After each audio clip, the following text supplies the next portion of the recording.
Tháng 11 tụi mình quyết định đi Lào. Lúc mà nói đi Lào thì hầu hết mọi người đều không hiểu qua đó có gì để chơi. Cũng dễ hiểu tại vì hình ảnh quảng bá du lịch của Lào với du khách Việt Nam chưa đủ hấp dẫn. Ngay cả bản thân mình cũng có cảm giác là Lào cùng màu với miền Tây nên chần chừ hoài chưa muốn đi. Nhưng mà khi tìm hiểu thì hầu hết những người đã từng đi Lào đều thích mê. Ai cũng muốn quay lại và cảm thấy du lịch Lào bị đánh giá thấp hơn thực tế. Nên mình cũng hơi tò mò, không biết đất nước này như thế nào, và thế là đi.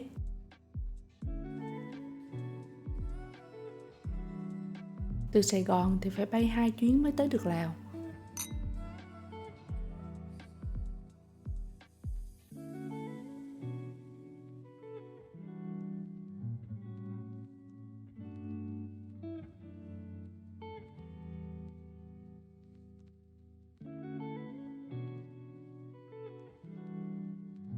Ấn tượng đầu tiên khi đến sân bay Luang Prabang là thấy nó vừa lạ vừa quen. Cảm giác giống như được đáp xuống sân bay Tân Sơn Nhất 30 năm về trước vậy á. Nhìn xem có tên em không? Sân bay nhỏ có ưu điểm là thủ tục sẽ nhanh. Mình làm thủ tục xong là đi ra cổng luôn. Lên xe đi về khách sạn liền, không có phải đi vòng vòng. Lúc tìm khách sạn thì thấy mọi người thường sẽ chọn ở quanh khu vực bờ sông, ngay trung tâm phố cổ để tiện đi lại. Nhưng mà tại mình chướng, mình không có muốn tiện nên chọn ở xa. Nói chứ lý do chính là tại vì muốn ở Sachi House, vì quá thích cái kiến trúc nơi này.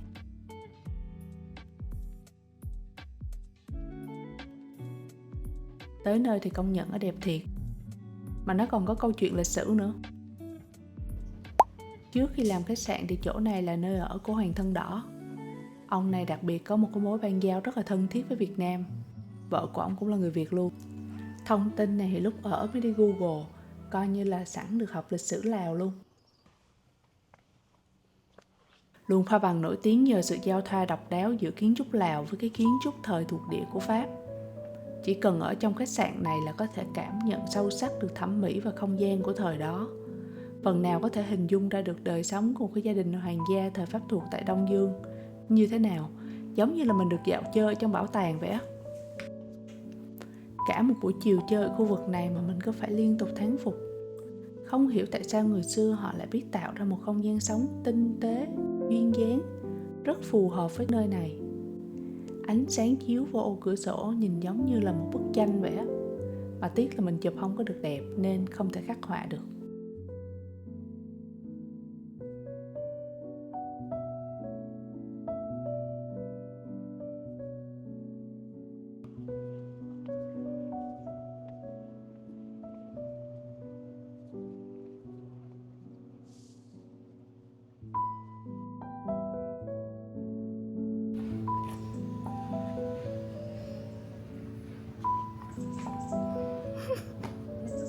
Dễ thương.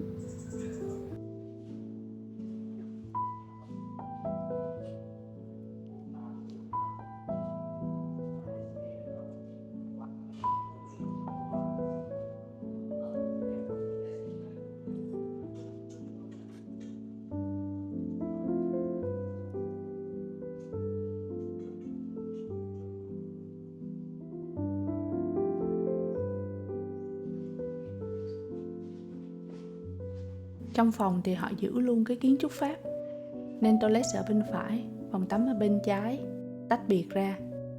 Đối với đời sống hiện đại thì nó cũng hơi bất tiện, nhưng mà cũng giúp cho mình mường tượng được cái không gian ngày xưa người ta sinh hoạt như thế nào.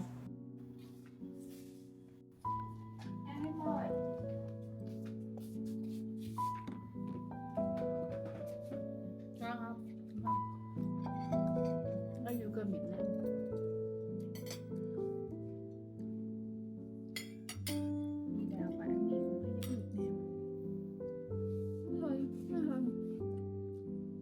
Tí cũng ngon á,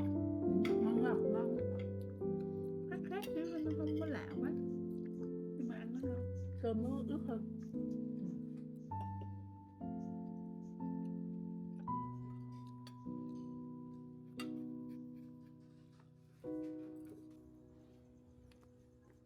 Bữa tối đầu tiên mình chọn ăn ở Manda The Lounge.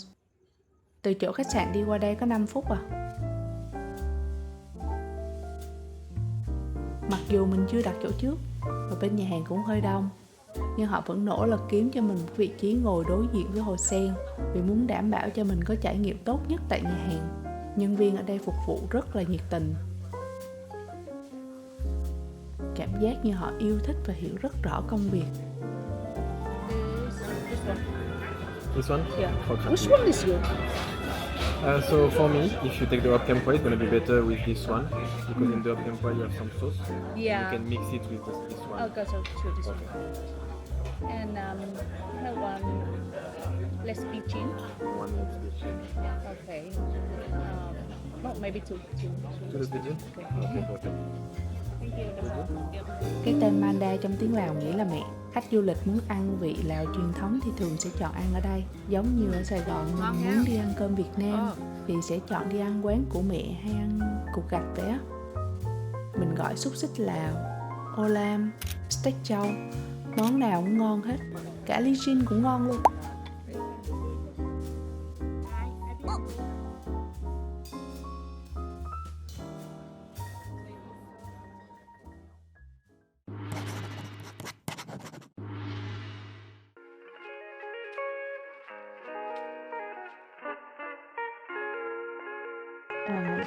Đây là cái món nem plung.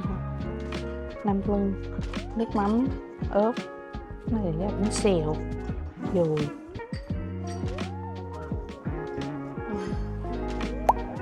Phở gà.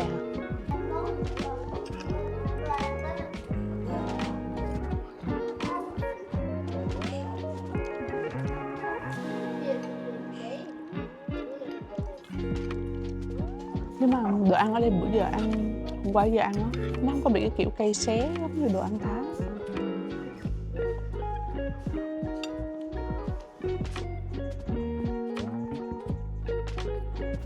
Ăn sáng xong, mình thuê xe máy chạy tới thác Quan Si. Phải tranh thủ đi thiệt là sớm để né giờ của các đoàn khách du lịch ghé. Tới đây mình cũng hơi bị bất ngờ với cách người ta làm du lịch và bảo tồn thiên nhiên. Tại trong đầu mình nghĩ là thì tới một cái thác thôi, không có trông đợi gì nhiều. Bước vào cổng là thấy ngay một trung tâm cứu hộ gấu. Và toàn bộ doanh thu ở nơi này sẽ dùng để cứu trợ động vật hoang dã sắp bị tuyệt chủng tại Lào. Để làm du lịch bền vững thì nhân viên ở đây hầu hết là người địa phương, để họ có thể vừa khai thác du lịch và đảm bảo được kinh tế địa phương phát triển.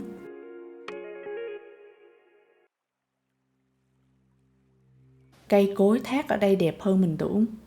Tại ban đầu mình nghĩ là nó chỉ là một cái thác thôi, tới ngó một cái, chụp hình rồi về. Nhưng không, cách mà họ quy hoạch, tổ chức những cái khu để mọi người có thể ăn uống, vui chơi, ngồi picnic, ngắm cảnh thiên nhiên vô cùng gọn gàng, sạch sẽ. Có cả một cái khu vực để mọi người có thể xuống thác tắm nữa, mà không hề có rác luôn. Đây là điểm mình cực kỳ thích nhất luôn.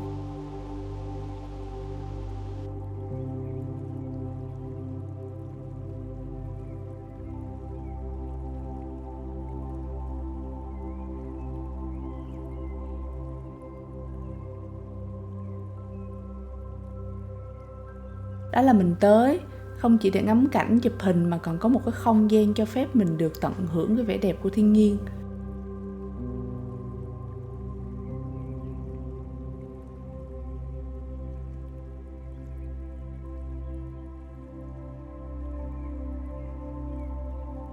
Chỉ cần lang thang đi chơi ở đây thôi cũng thấy dễ chịu lắm rồi.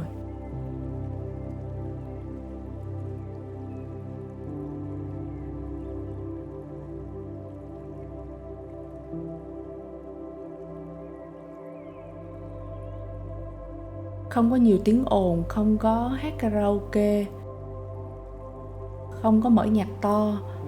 Và mình chỉ cần ngồi đó uống ly bia, uống ly cà phê, nhìn ngắm cây cỏ thôi cũng đã thấy vui rồi.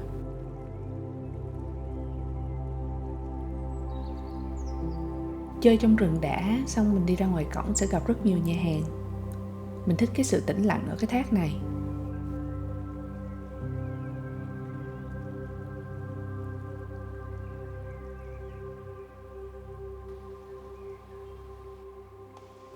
Yên tĩnh mà không quá hoang vắng. Ngồi đây ăn trưa uống ly bia, ăn gà nghe tiếng suối chảy rất dễ chịu.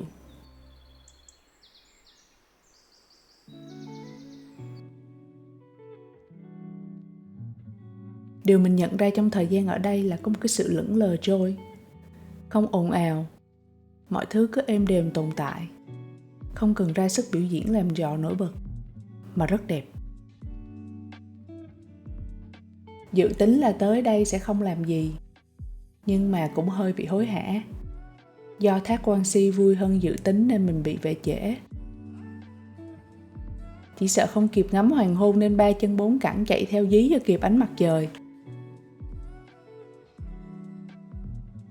Cũng hên là dí kịp á, vì hoàng hôn trên sông thật sự rất đẹp và không nên bỏ lỡ.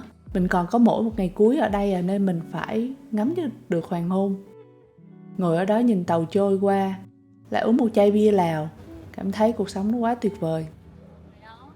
Buổi tối thì mình dành thời gian đi lang thang ở chợ trung tâm. Do ăn hồi chiều cũng hơi no và đồ ăn ở chợ thì cũng không hợp với lại gu của mình, nên mình cũng không ăn gì được ở ngoài này. Đi dạo một vòng coi các quán rồi đi về.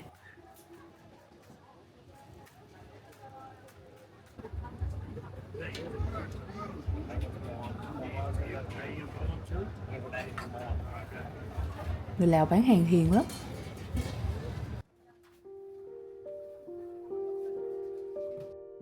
Họ không có lôi kéo gì hết, có ngồi im vậy á.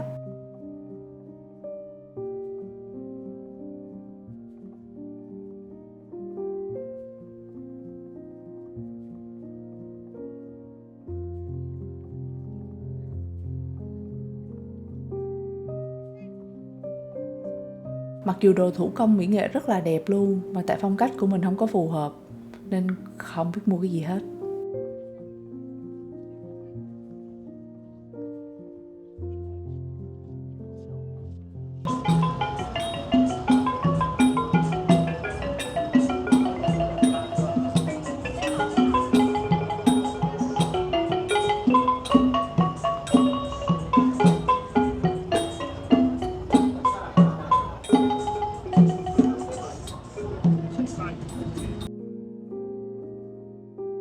Khu phố này làm mình nhớ tới cái hồi đi bộ Hội An nhiều năm về trước, khi du lịch ở đó chưa quá đông. Những con phố lồng đèn đỏ dễ thương lãng mạn giống như vậy nè. Lang thang thơ thẩn đi ở con phố này thôi cũng mang lại cảm giác dễ chịu.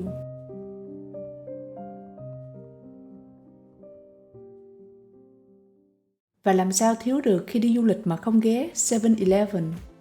Bị một cái đi du lịch là thấy Sài quên phải ghé vô, không hiểu tại sao.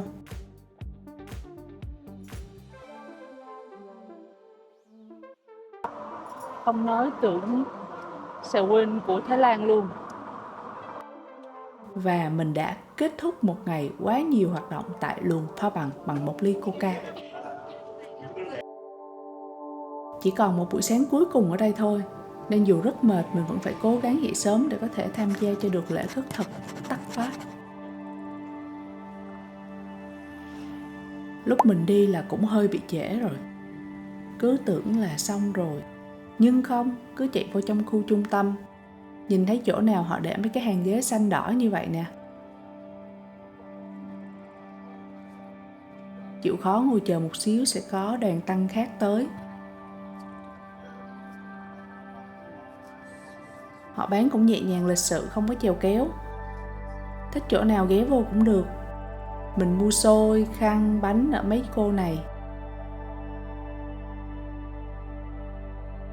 Mà có một cái kỷ niệm mắc cười là mình tưởng đi khất thực sẽ phải đi chậm lắm. Trong đầu tưởng tượng là như vậy, nên đang ngồi ngơ ngơ set up máy quay. Tự nhiên quay qua thấy họ đứng trước mặt. Hết hồn. Thế là lo ngồi bóc xôi bóc bánh lia lịa. Một cái veo. Xong xuôi hết trơn. Vừa bóc vừa ngó không biết máy quay đã bật chưa. Mất luôn chánh niệm, âm điểm công đức.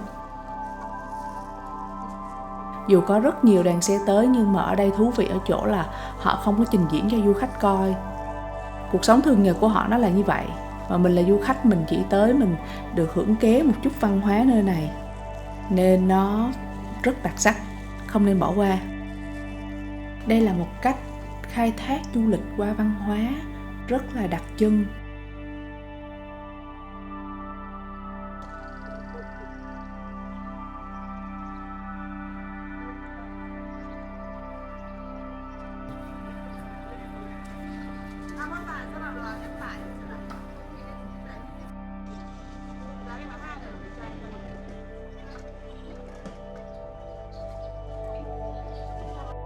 Thành phố này quá đáng yêu. Mong lần sau mình sẽ có cơ hội được quay trở lại, được dành nhiều thời gian hơn để được không làm gì ở đây.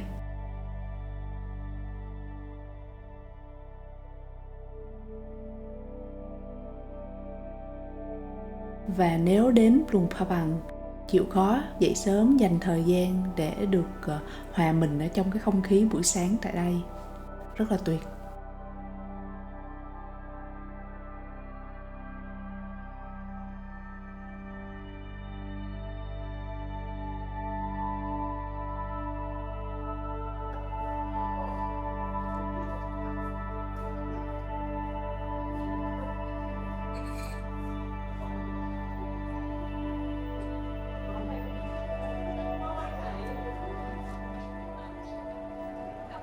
Thànhแล้ว